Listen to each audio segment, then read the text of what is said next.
Yeah, you all just saw that. JLS Beretta was in its shooting prime in performance, shooting just wonderfully, making the beautiful gearbox sounds, shooting full auto just flawlessly, and then this shit happened. This was like the best performance this gun's ever had, was what it was shooting just there. It's been shooting like this for a couple months now, actually, and I haven't really been shooting it a lot, but for the sake of the video, which I was making, and now I can't make anymore because of this shit, I'm gonna have to dive into the gearbox tonight, and definitely tonight, so I don't ruin the spring, because the piston is locked back right now, so I can't ruin the spring. I'm thinking maybe hopefully it's just an alignment issue with the gears or the motor. It's got a lot of shims, well, not a lot, but it's got good shimming in it right now, so the gearbox sounds nice and smooth, and it does. And I just hope this is a motor alignment issue or something like that. But the cage for the the cage for the motor was like cracked. It was missing like one of the teeth. So if it's an alignment issue, I don't know how I'm gonna get a new thing for it. But this pissed me off, so I kind of hate Airsoft again, and I might just screw the Airsoft stuff. I am selling 2 guns. They're about to sell it right now, and I might sell the FN2000 since that thing shoots like shit also, and I don't know, I just hate Airsoft at the moment, so I might start selling a bunch of crap since it is all crap. Alright, so I'm doing something a little different today since I've never done a disassembly video before, but this is part of an update, so it should be interesting. So I'm going to be disassembling the JLS Beretta. This is an urgency of time too, since the spring is locked back. The longer it stays locked back like that, the more integrity the spring loses. So I'm using an iPod sitting inside of my battery hole for my piece of shit camcorder, since I don't have a thing to mount my iPod on. So I got 2 trays. These are for internal parts and these are for external parts, external screws and stuff like that. So I'm going to try to do this disassembly video of the JLS Beretta, and hopefully my iPod doesn't come crashing down.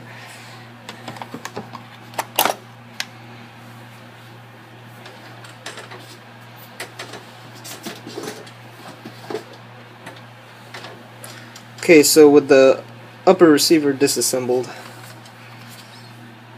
you can see that the piston is cocked back in the gun, and obviously if you watch the full video, you know what's wrong with the gun right now. The motor's just spinning and not making contact with the gears, so it is all locked up right now, and it is going to come exploding out once I get the whole thing disassembled. So I'm going to show everyone how to disassemble this gun. Not many people own it, but this is just part of an update, really.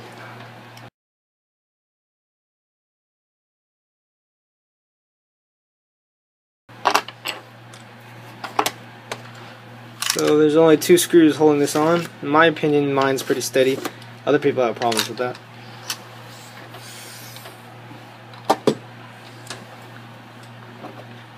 At this point, if you wanted to go stockless, which looks pretty ugly, you could just put those 2 things back in there.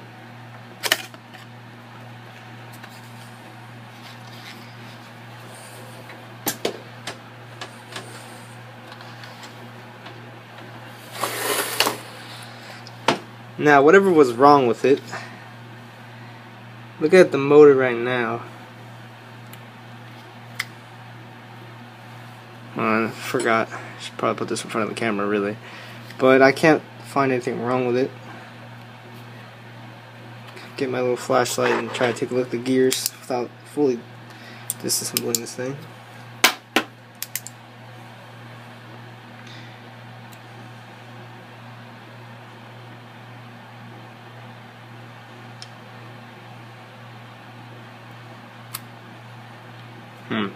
Gonna have to disassemble it. I hate disassembling this part of the gun.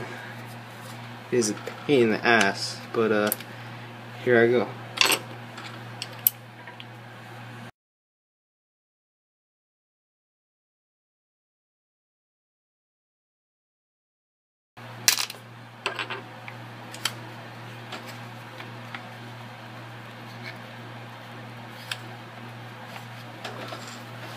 Okay, so now it's a matter of actually splitting the body. This is the part that I was complaining about because it's just so hard to do. It's pretty loosened up now, but there's little tiny pieces in there that you gotta worry about. That's what makes disassembling it so bad. Got a jeweler's file here to split open the body. Oh, got a low battery warning. I'm gonna pause it for now. Recharge, but you gotta split the whole body in half. It's a lot of bullshit, but it makes sense for the gearbox design. So I'm gonna recharge this shit, and we'll get back to it. So, whatever. We're gonna continue with the disassembly. The hardest part, splitting the body in half. Find it easier to split it from the very center like this.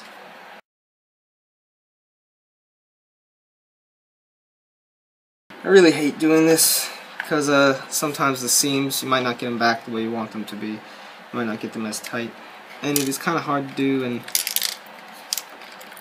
you know, there's a BB in there.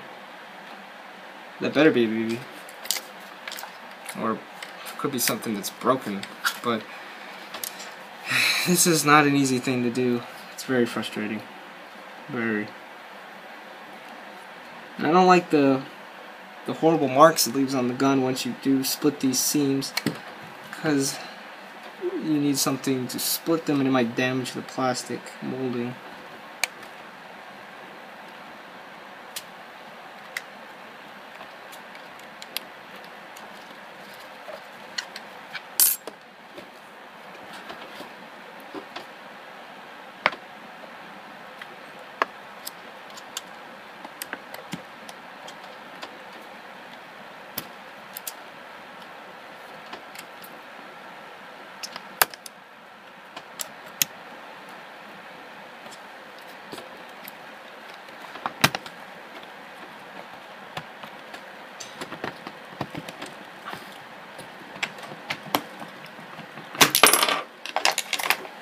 Okay, so I got it off. Now, the metal looked, it didn't take that much time, but putting it back together is where the real pain comes along. So there's a little tiny spring in there that with the internals, and there's nothing left in this part of the gun.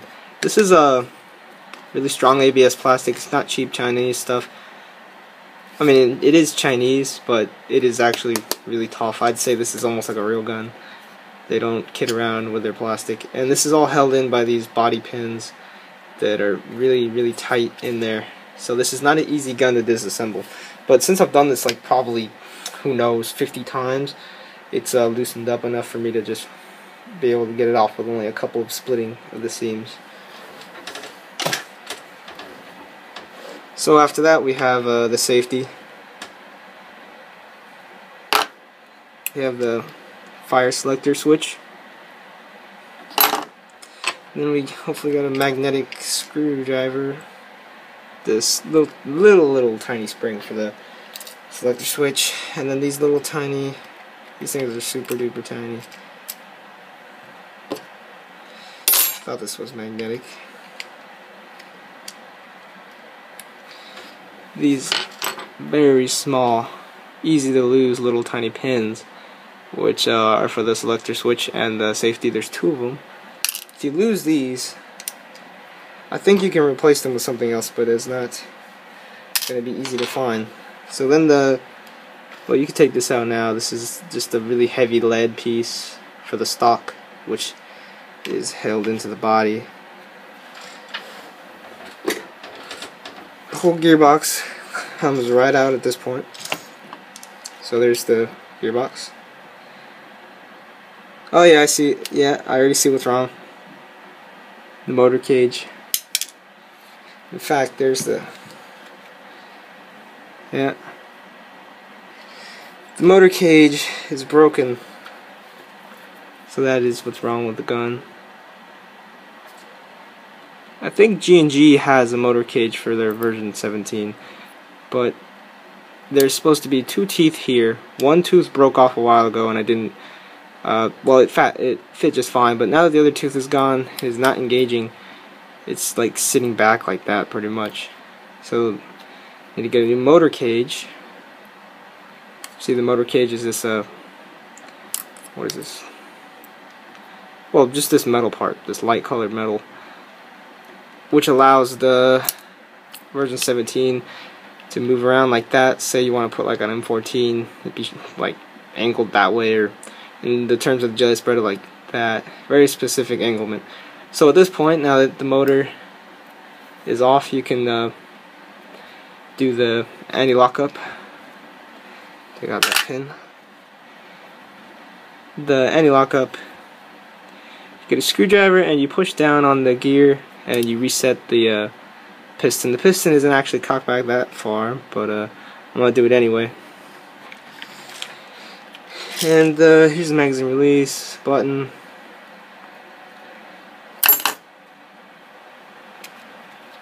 It's the other piece of the magazine release button. And then just the empty shell again. Okay, so I'm going to definitely order the G&G motor cage. If that motor cage doesn't work for this, either I could... No, that motor cage doesn't work, I'm screwed. I might have to buy like a broken RX-4 off Hairsplat if they even have them. And if they don't, I have to make like a custom gearbox or something, like, you know, to fix this. I don't know. But I'm happy I don't have to literally take apart the gearbox, because that would suck if anything internal broke, like say a gear. But these are steel gears, I'm pretty sure they're G&G. And if you want to take a look at the RX-4's internals, they're Chinese, but in my opinion they're really good. I mean, this is a super fast, high torque motor, and it's all good stuff. Very thick wiring, and that tape is because the wiring ripped. It's a really tight fit in the stock, very tight. So the wires get crimped, but they still work just fine. So you can see the teeth go on here, and it rotates around. Oh, this screw is loose. This screw is loose as hell. Gotta tighten that up. Did not know that. And here's how the trigger works. Exposed piston area. Here's your fire selector. Push up for full auto, and then pull it back down. You're in semi. The wires are hooked very well. They don't come out at all. These are very thick wiring. I think they're insulated. See, it even has a little space for it. Then your big type fuse and the very thick wiring, and my own, well, I put the Deans on there.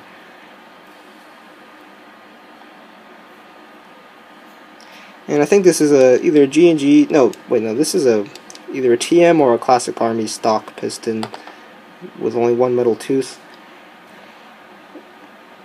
So that is the RX-4 gearbox. I'm going to do the anti-lockup now. And I'm going to leave it disassembled until I get my new motor cage. Hopefully. Do some anti-lockup here. Now, I always hate doing anti-lockup. It's very intense.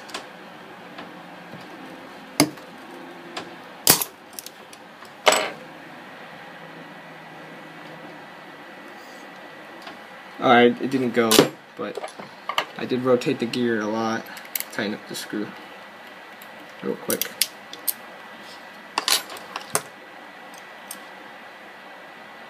There's the anti-reversal latch. Alright, we'll rotate the gear again.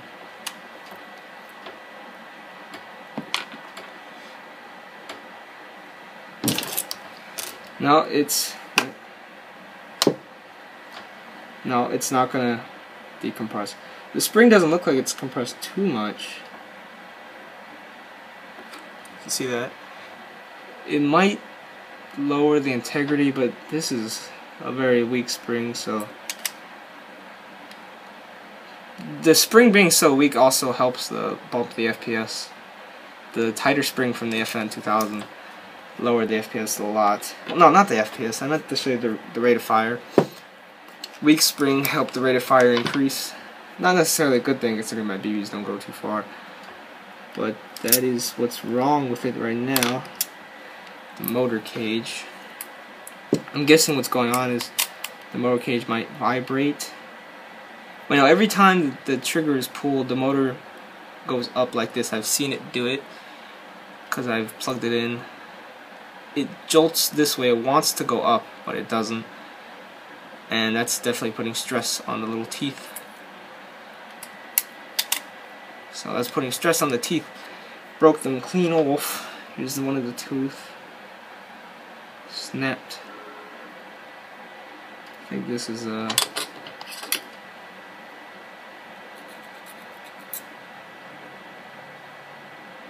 might be pot metal, probably. But that's what was wrong with it. I can't say this is how you. This is what causes all the little, you know, that weird little sound. I'm not sure this is the common issue why, but if it is, if your gun has a motor cage, that's what you need to check up on. So that's what's wrong. That's what's wrong with the JLS Beretta. Sadly, now I can't finish the video, but maybe instead I can get the VFC scar. But then again, I hate Airsoft right now. It's kind of pissing me off, especially how my FN 2000 never really shot correctly. It's just been a little bitch. It's like today I took it out to shoot it. It was still doing the weird semi-auto shooting burst problem. And on top of that, when I shot it on full auto, BBs are hitting the ground. Like at one point, BBs just came out like a shotgun. They just like all at once. One BB went to the right, one BB went to the left. Others went in a stream and then fell early. It's just a mess, man. The FN 2000 is cool and all, but it's really bulky. It's not very ergonomic, even though it should be. But you can't really use a mask at all with that gun. You can't use it with this, but I want to get the Z10 red dot, which will work better for this. But I'll think about selling the FN for now. And that is what's wrong with the FN 2000. I mean, the JLS Beretta. And if I do sell the FN, this will have a steel barrel. It'll have a, what's it called, full metal tooth G&G. Oh man, I'm really twisting my words right now. A full tooth Mad Bull piston. And maybe a new anti-lockup switch. And that is the RX-4.